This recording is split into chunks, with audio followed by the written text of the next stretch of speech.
Welcome back to The Deep Dive. This is the show where we take an immense stack of articles, research, systematic reviews, and meta-analyses, filter out all the speculation and, frankly, the noise, and deliver the essential, actionable knowledge you need. And today, we are plunging deep into a topic that is, it's literally thousands of years old. Revered across cultures and consistently branded in the modern era as the ultimate superfruit, the magnificent Punica granatum. Better known to all of us as the pomegranate. Exactly. And it truly is a fruit of legend, isn't it? Historically associated with fertility, health, vitality. Oh, absolutely. It's been used in traditional medicine systems across the Middle East and South Asia for generations. It's often cited for its anti-inflammatory and, its potent antioxidant effects. Right. But you hit on a key point there. In the 21st century, that ancient reverence has translated into, well, a marketing frenzy. A frenzy that often exceeds what the science can actually confirm. And that's our mission today. We want to cut through that hype entirely. You, our listener, you've provided us with an incredibly robust stack of sources, focusing almost exclusively on human randomized clinical trials. The RCTs, yes, and systematic reviews, meta-analyses. The absolute gold standard of evidence. We aren't interested in preliminary findings from, say, a petri dish or a rodent model. Not for this deep dive. We are only focused on what is supported by trustworthy clinical data, vetted using tools like the GRADE criteria to make sure we're prioritizing moderate to high-quality evidence. That's correct. The whole point of this is to structure it around a single question. What measurable, reliable benefits does pomegranate deliver to the human body? And what specific doses achieve them? And maybe most importantly, how consistently can we expect those results across the entire population? So if you're looking for the quickest, most thorough shortcut to understanding the clinical reality of pomegranate, this is it. We know you want the core takeaway up front, so let's just give you the overall conclusion before we unpack all the details. Okay, the big picture.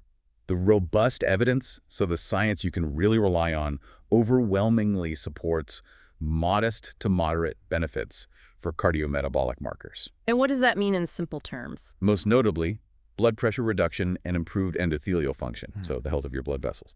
And alongside that, measurable acute improvements in exercise recovery. And here's the crucial caveat, which I think is probably the most fascinating part of this whole story. We're going to spend a lot of time on it. It's the whole story, really. The effectiveness of pomegranate is highly personalized, and it's because the key mechanism depends entirely on your specific gut microbiome's ability to convert the fruit's compounds into these highly potent molecules called urolithins. Exactly. So if you lack the right microbial assembly line in your gut, the systemic benefits are, well, they're minimal at best. That is a fascinating layer of complexity. We are definitely going to explore that. But let's start with the evidence's deepest and most reliable, the effects on your heart and arteries. When we talk about robust findings for pomegranate, we have to start here.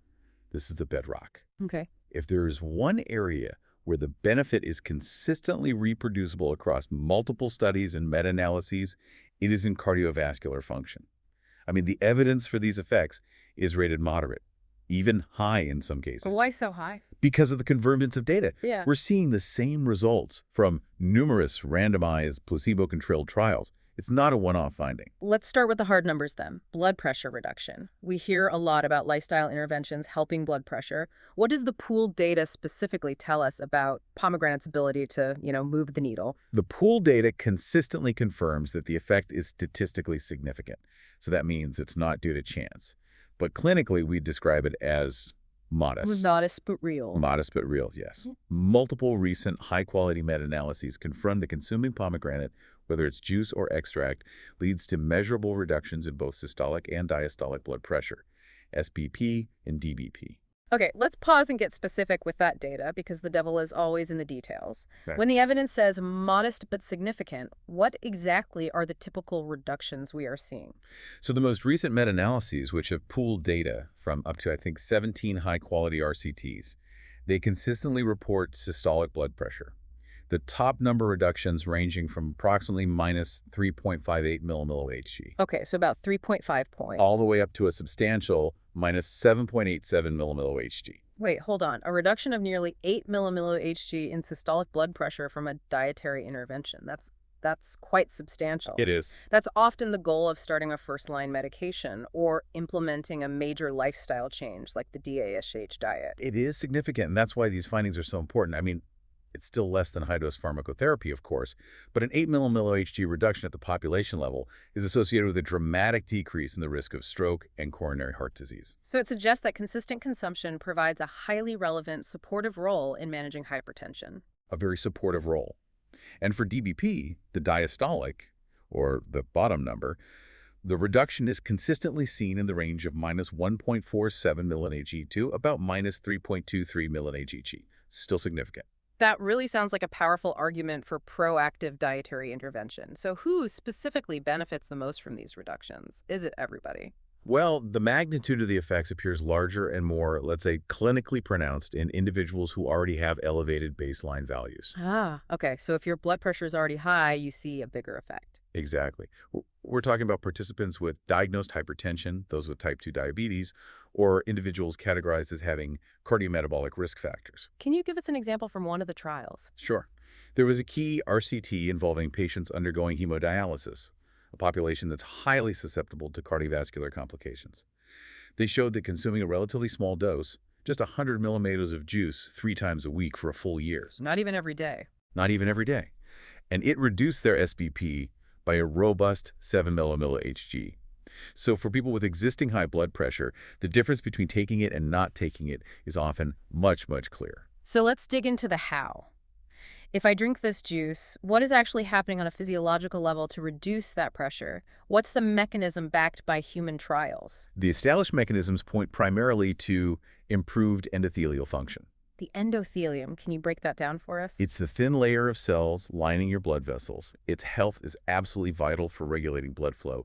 Pomegranate polyphenols, they enhance the signaling of something called endothelial nitric oxide, or NO. Nitric oxide, I've heard of that in the context of exercise supplements. Same molecule, same function. Nitric oxide is a natural vasodilator. It basically tells your blood vessels to relax and widen. Okay. By boosting NO bioavailability, the vessels open up, which reduces the resistance to blood flow, and that in turn lowers the pressure. Clinicians can actually measure this improved function using a test called flow-mediated dilation, or FMD. So it's not just thinning the blood or something like that. It's literally improving the elasticity and the responsiveness of the inner lining of the blood vessel. You've got it. It's improving the actual infrastructure, the plumbing, if you will. Right. And this is linked to 2 other key mechanisms we see in human trials. First, there's a strong link to reduced oxidative stress on the endothelium itself. Oxidative stress is what often damages that crucial lining, leading to stiffening. Pomegranate acts as a sort of systemic antioxidant buffer. And what about that fascinating finding you mentioned earlier, the one linking pomegranate to, well, pharmaceutical pathways? This is where it gets really interesting, and it provides a powerful piece of mechanistic evidence. One landmark human trial demonstrated that consistent consumption led to a remarkable 36% reduction in serum angiotensin-converting enzyme, ACE activity. Wait, say that again. A dietary component is acting on a mechanism that is the primary target of an entire class of blockbuster prescription blood pressure drugs, the ACE inhibitors. Yes. That is a very rare and potent finding for a food component. It is. It really is. ACE is the enzyme responsible for converting angiotensin the first to angiotensin the second, which is a powerful vasoconstrictor. It narrows blood vessels. So by inhibiting that enzyme. By naturally inhibiting ACE activity by over a third, pomegranate is reducing the body's internal stimulus to narrow the blood vessels. This results in lower systemic pressure. This observed dietary action directly mirrors a major pharmacological pathway, which really reinforces the physiological significance of the blood pressure data. That just completely shifts the narrative from, antioxidant berry juice to a sophisticated cardiovascular intervention. And taking this beyond just temporary effects, did the research look at long-term structural changes to the arteries themselves? Yes, and this is another crucial element that elevates the quality of the evidence. Atherosclerosis, the hardening and narrowing of arteries due to plaque buildup, that's the root cause of most heart disease. Right. Small but long-term RCTs, like one involving patients with moderate to severe carotid artery stenosis, show that consistent low-dose consumption, we're talking 50 milliliters of juice daily for a full year. That's not very much, like a shot glass. Exactly. It could reduce their carotid intima media thickness, or CIMT, by up to 30%. Okay, let's make sure everyone understands what CIMT is and why reducing it by 30% is, well, It sounds like a huge deal. It's a very big deal. CIMT measures the thickness of the inner two layers of your carotid artery wall. It's a key, non-invasive biomarker that directly correlates with the overall burden of atherosclerosis throughout your body. So if that wall thickens. It means plaque is building up and the artery is stiffening. Seeing a 30% reduction over a year suggests that consistent pomegranate consumption is not just temporarily lowering a number like blood pressure, it's potentially impacting the actual structural progression of arterial disease. So it could be reversing some of the damage. It suggests that yes, reversing some of the damage caused by atherosclerosis is profound. That truly shifts the discussion. Moving on from the arteries to systemic function, let's look at inflammation. That's the underlying driver for so many cardiovascular risks. Absolutely. Chronic, low-grade systemic inflammation is strongly implicated in cardiometabolic disease progression. This is another area where the evidence is rated moderate, showing highly consistent findings across various meta-analyses, particularly in those high-risk populations we mentioned. Which specific biomarkers are we seeing significant movement on when all the data is pulled together? The most commonly observed and reproducible reductions are in three major inflammatory markers: high-sensitivity C-reactive protein, or hsCRP, Okay. interleukin-6, IL-6, and tumor necrosis factor alpha, TNF. These biomarkers are the body's signaling molecules for systemic distress.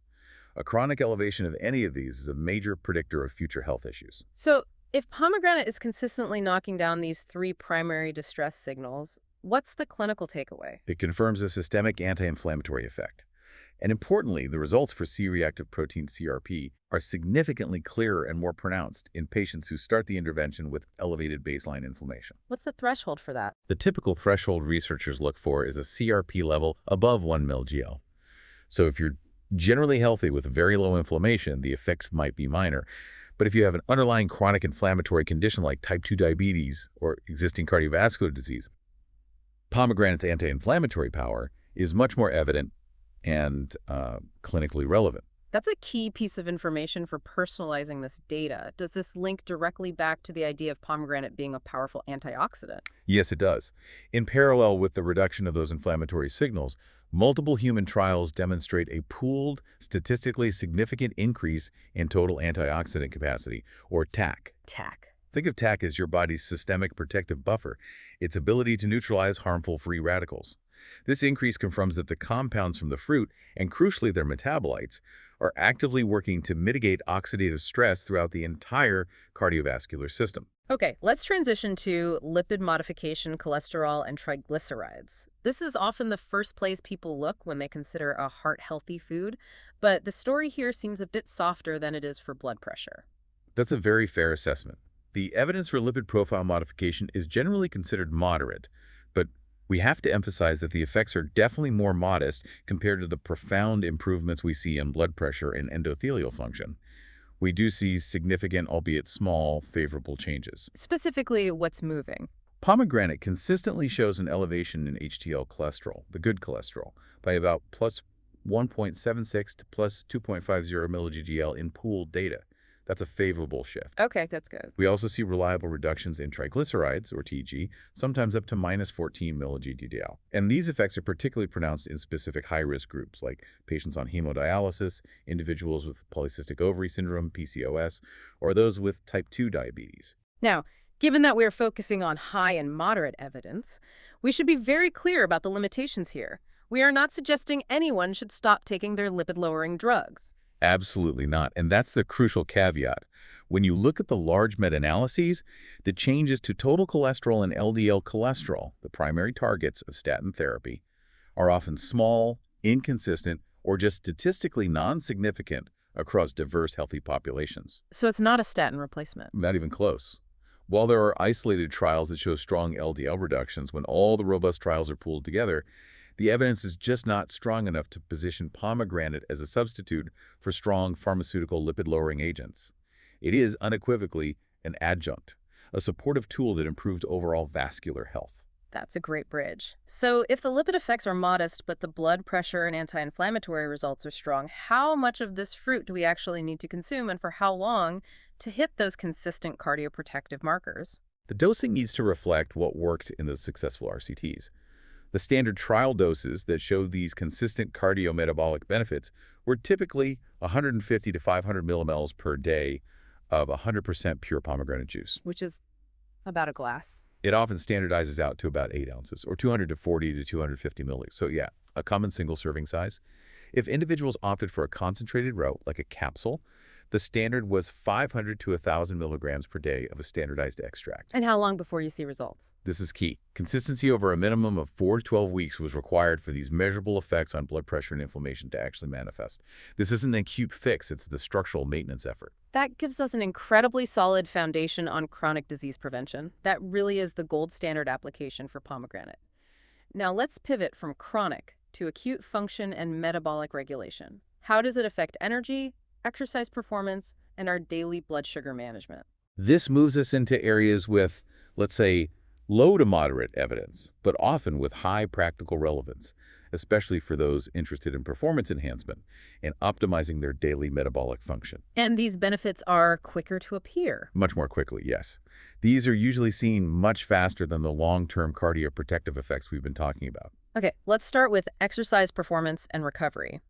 I know many fitness enthusiasts and competitive athletes have been incorporating this into their regimen. What does the robust evidence stack actually confirm? So multiple RCTs and systematic reviews indicate that pomegranate supplementation can indeed provide tangible benefits, particularly for post-exercise recovery. Recovery more than performance. The effect on acute performance, like lifting more weight or jumping higher, is more variable. The recovery benefits are definitely clearer. What are the clearest findings on that recovery side? The clearest findings show a significant reduction in muscle soreness, what athletes dread as delayed onset muscle soreness, or DOMS. That day after pain. Exactly. And a lowering of key muscle damage markers, particularly creatine kinase, CK, in the blood after intense sessions. This effect is especially noticeable following eccentric exercise. Like heavy weightlifting or intense downhill running. Precisely. The kind of exercise that causes that microtrauma to the muscle fibers. So the day after a hard workout, you're feeling less beaten up and your muscles are recovering more efficiently. That's a huge practical advantage for consistent training. It's a massive advantage. And the mechanisms are complex, but they tie back to 2 factors we've already discussed: the enhanced nitric oxide bioavailability and the systemic antioxidative capacity. So better blood flow and less inflammation. You got it. Better NO signaling means improved blood flow to the muscles, which helps clear out metabolic waste products and deliver nutrients for repair. And reduced oxidative stress means less inflammation and damage following that training stimulus. And what about performance enhancement? Did the trials show any direct acute performance benefits? They did. But as I said, those results are more mixed. However, some specific trials do show improvements in acute endurance, particularly time to exhaustion metrics. Like how long you can last on a treadmill. Exactly. For instance, one high-quality placebo-controlled trial found that acute supplementation improved running time to exhaustion by about 12% in trained individuals. The idea is that the increased NO production and subsequent enhanced blood flow allows the muscles to operate at peak capacity for longer before they fatigue. Okay, so if an athlete wanted to leverage this benefit, does timing matter? And if so, how specifically? Timing is absolutely critical for these acute effects. The research consistently stresses that these performance and recovery benefits are most likely when the juice or extract is polyphenol-rich and taken acutely. What's the window? The typical window that has shown the best results is 60 to 120 minutes pre-exercise. This window allows the necessary compounds time to be absorbed, metabolized, if you're an efficient producer, and to reach peak concentration in the blood before the physical activity begins. Is there another strategy? Yes, some endurance protocols use a short-term regimen of, say, 7 to 15 days of consistent consumption leading up to a competition or a period of particularly intense structured training. Let's pivot to the metabolic side. Glycemic control and blood sugar regulation. This gets fascinating because, as you mentioned, the physical form of the pomegranate seems to profoundly influence the results here. It does, and this requires a careful read of the evidence. We see this powerful, fascinating distinction between the whole juice and the isolated extract. Acute trials show that whole pomegranate juice, and this is the key point, can actually reduce the post-meal glycemic response to a high glycemic index food. Now, this is counterintuitive to what many listeners might assume. Juice contains natural sugars.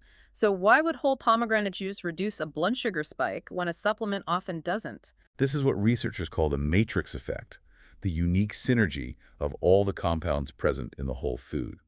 The whole juice contains a high concentration of ellagic, like punicalagins, which, when they're present in the digestive tract, can act as natural inhibitors of certain carbohydrate-digesting enzymes. Okay, can you use an analogy to explain that enzyme inhibition? I think that would help. Certainly. Think of the enzyme alpha amylase as the demolition crew responsible for rapidly breaking down complex starches into simple, absorbable sugars. Right. If you eat a high-carb meal, that crew works very quickly, flooding your bloodstream with glucose, causing a spike. Pomegranate polyphenols act as a roadblock or a partial inhibitor to that demolition crew. They slow down the alpha amylase activity. So they're telling the crew to take a coffee break. Exactly. By slowing down the breakdown of starch into simple sugars, the absorption rate is also slowed. This results in a gentler, lower, more sustained increase in blood glucose instead of that immediate spike.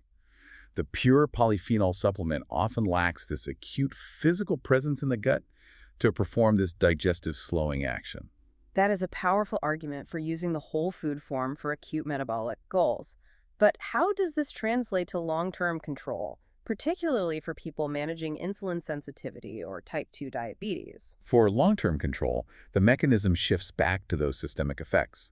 Meta-analyses show that chronic supplementation leads to small but still statistically significant reductions in fasting glucose, fasting insulin levels, and the insulin resistance marker HMOIR. And why is that? These long-term benefits are likely due to the generalized reduction in systemic inflammation and the improved endothelial function we discussed, both of which are strongly correlated with better insulin sensitivity over time. And for those seeking to leverage that acute glycemic effect, the alpha amylase inhibition, what is the practical dose and the timing based on the trials? For that specific acute digestive effect, the clinical studies recommend the whole juice, about 240 mg or 8 ounces, should be consumed concurrently with the meal. You need to have those punicalagins present in the gut alongside the carbohydrates to inhibit the starch digestion. Finally, we have to address the idea that superfoods are often marketed as magic bullets for weight management. Does pomegranate help with weight loss or body composition changes? The bottom line here must be stated clearly. The evidence is extremely modest. It's rated low. That's a pretty clear signal. It is.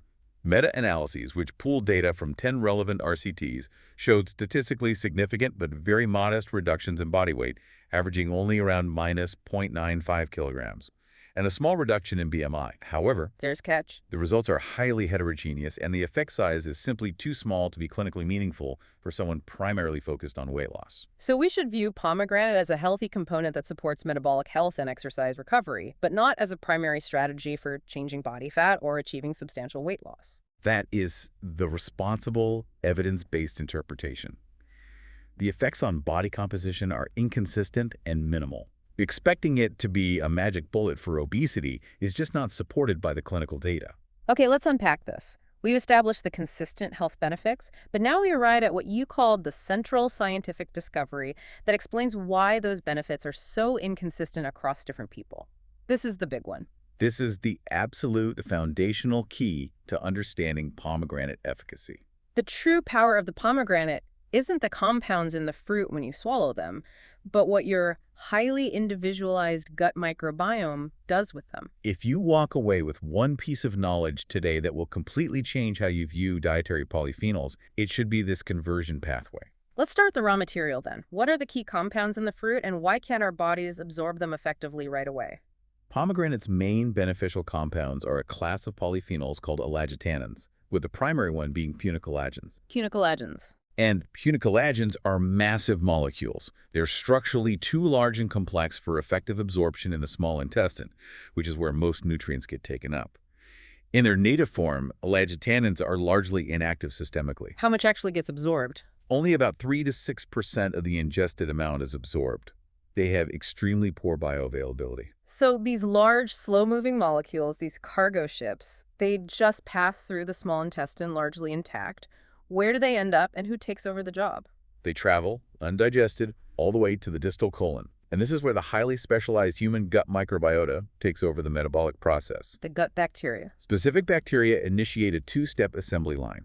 First, they hydrolyze or chemically break down the large ellagic into a smaller intermediate compound called ellagic acid, or EA.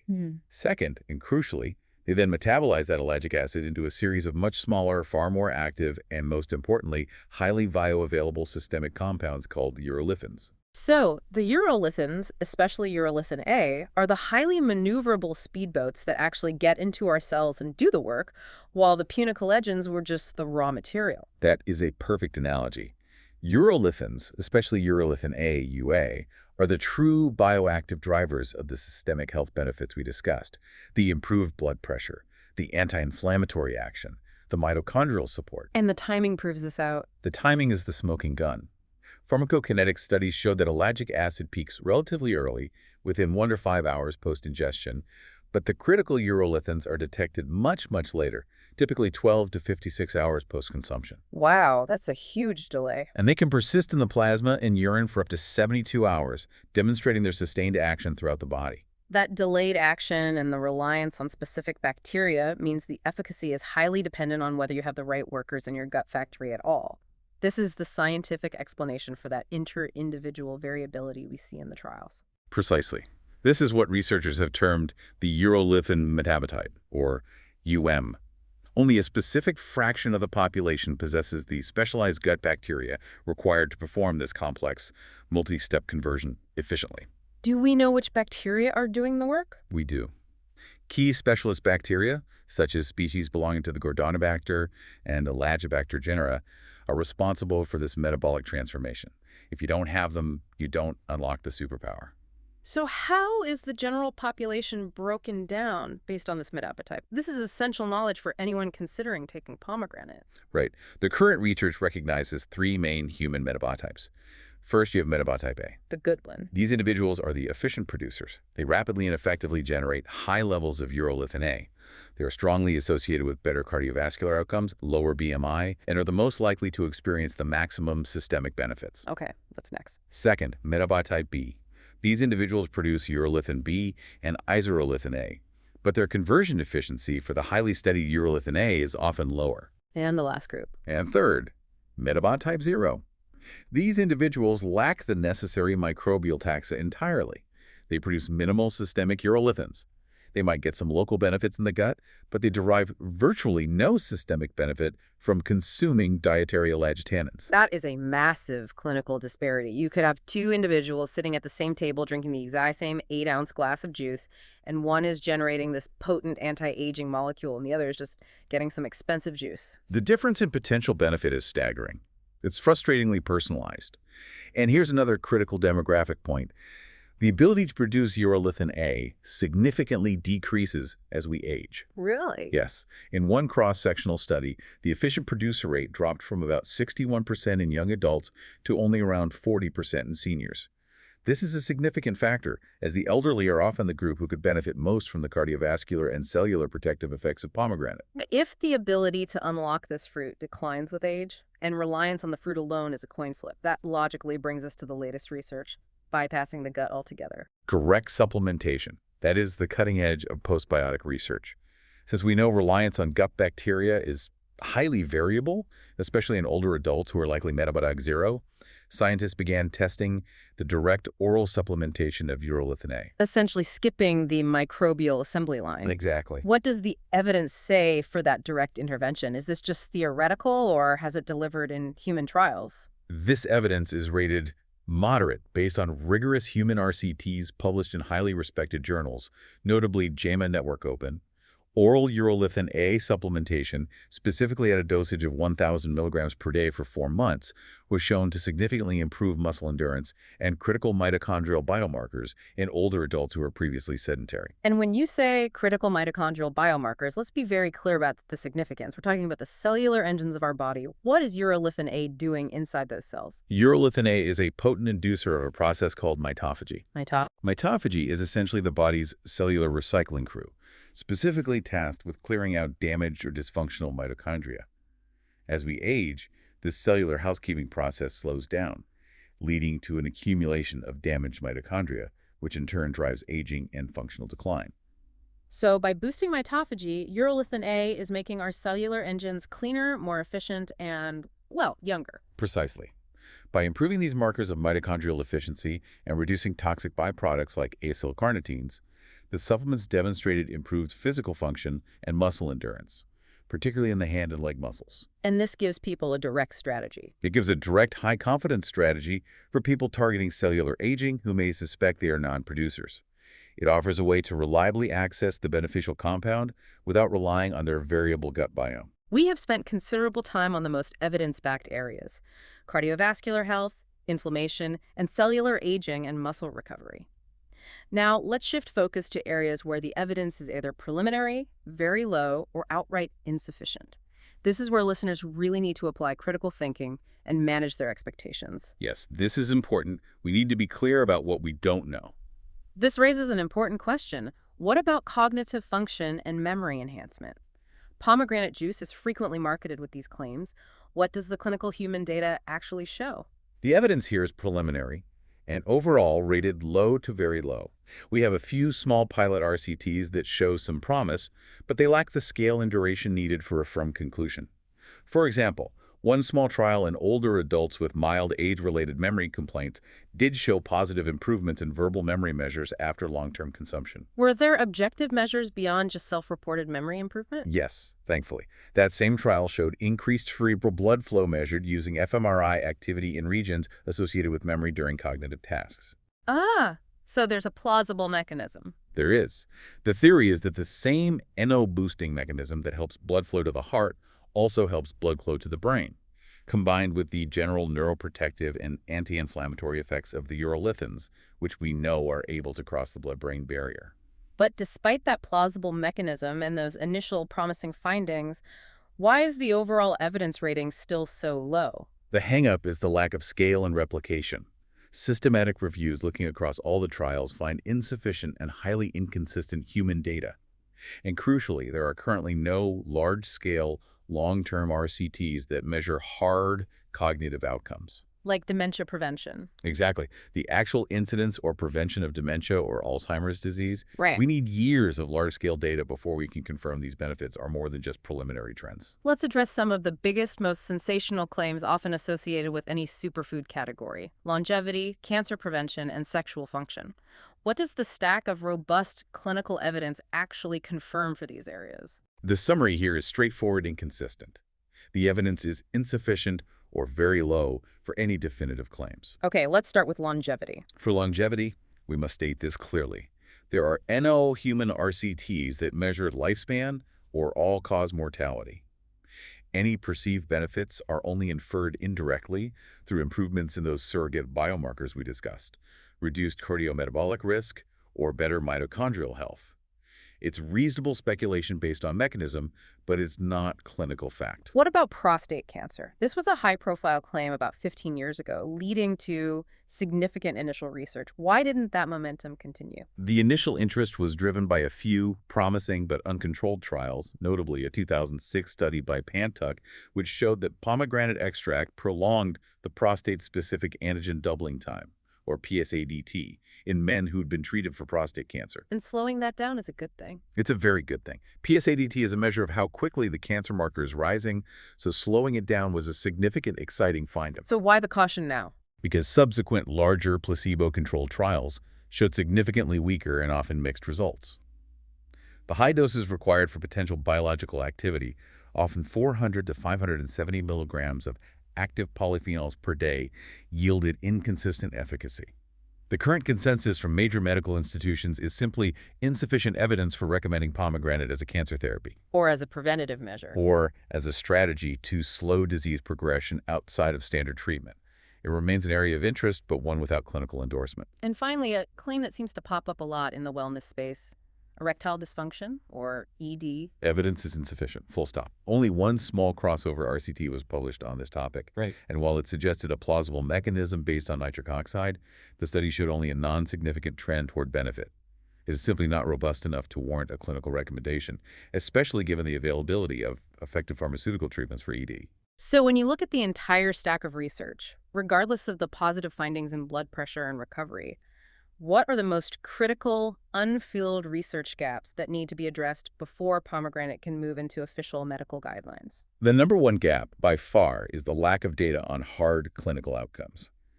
We have strong evidence that it improves blood pressure and inflammation, which are surrogate markers, but we lack RCT evidence on whether this actually translates into fewer cardiovascular events. So fewer heart attacks, fewer strokes. Exactly. And as we mentioned, no data on dementia incidence or all-cause mortality. Mhm. Furthermore, long-term safety data beyond 18 months of continuous high-dose consumption is largely unknown. Given the central role of the gut microbiome in making this fruit effective, I imagine the lack of diversity in the trial participants is a huge issue for generalizability. It's a critical, often overlooked flaw in the current literature. There's a profound lack of data on ethnic and sex diversity. Most trials have focused heavily on participants in the Middle East, Iran, or Western populations, often predominantly white participants.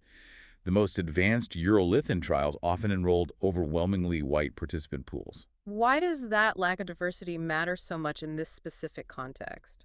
Because we know that the composition of the gut microbiome varies widely across different ethnicities, geographic locations, and even dietary patterns. So if the efficacy of the fruit is hinged upon having specific bacteria like Gordonobacter, and we haven't tested diverse populations, we can't generalize who is a producer or non-producer in large parts of the global population. Right. It significantly affects how broadly we can apply the current findings. It does. And what about the practical issues facing consumers who just want to buy a reliable product? Product standardization is a major gap. There is wide heterogeneity across trials in terms of what they actually use. Is it juice, powdered extract, seed oil, peel extract? The reported polyphenol content varies dramatically by the cultivar used, the soil conditions, the processing method. We lack universal standards for extracts and clear comparison trials between the different forms to tell the consumer which one is truly the best use of your money for a given goal. That brings us to our final section, focusing on practical, actionable steps for the informed consumer, built solely on what the evidence supports. Let's tackle the initial purchase decision. Should the listener buy the juice or an extract? Both forms are effective, but based on the evidence, they seem to be optimal for slightly different purposes. The juice provides the full benefit of that matrix effect, which, as we discussed, is crucial for acute glycemic control. Right, where the whole food component slows down starch digestion. Exactly. It also delivers a wider spectrum of beneficial anthocyanins to give that deep red color. And the dedicated extract. Extracts, especially those standardized to a high percentage, typically 30–40% Punicalagins, or ellagic acid, offer much better dose consistency and are often far more cost-effective for long-term use. So if your goal is long-term, like blood pressure management, the extract allows you to get a high, reliable dose of the precursor compounds without the natural sugars and calories of the juice, which is often preferable for individuals managing diabetes or metabolic syndrome. does processing degrade the potency? Should the listener worry about heat treatment? They should look for quality, absolutely. Always choose 100% pure juice with no added sugar. When selecting, prefer cold-pressed, minimally processed options if they're available. But the key compounds are fairly stable. Punicalagins are relatively heat-stable compared to some other nutrients, but excessive heat processing can reduce the content of some of the other beneficial polyphenols. It's also worth noting that while most studies use the wonderful cultivar, the actual punicalagin content varies widely between different varieties, yet we lack clinical comparison trials between them.